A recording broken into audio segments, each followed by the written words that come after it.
আবার আসলে ওই ধরনের বিশাল বাহিনী কমিটি কিংবা কর্মী কিংবা প্রত্যেক ওয়ার্ডে ওয়ার্ডে যে ক্লাব ঘর করে দেওয়া ওই রকম আসলে আমার কিছুই হয় নাই। আপনারা ভিডিওটি শেয়ার করলে হয়তো বা আমার নির্বাচনী আসন নোয়াখালী 5 বাংলাদেশ সংসদীয় আসন 272 এই নোয়াখালী 5-এর কোম্পানিগঞ্জ, কবিরহাট, অশ্বদিয়া, নিয়াজপুর এই এলাকার মা বোনেরা এবং বাবা মায়েরা আপনারা দেখতে পারবেন। আমি আকণ্ঠ অনুরোধ জানাচ্ছি, আমি রাজনৈতিক কোনো মানুষ নই।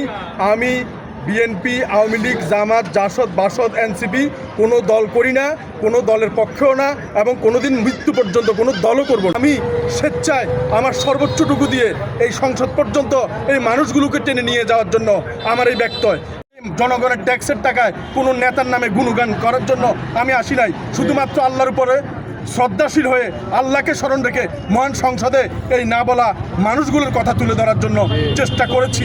আবারও বলছি, ব্যক্তিগত কোনো খায়েশ নেই। আমি টাকা খরচ করার মতো কোনো লোক আমার পেছনে নাই। যারা টাকা খরচ করতেছে তারা কিছু একটা আশায় বসে আছে। আমার যেহেতু এই আশা নেই, তাই আপনারা দয়া করে আমার প্রতি একটু সদয় হবেন।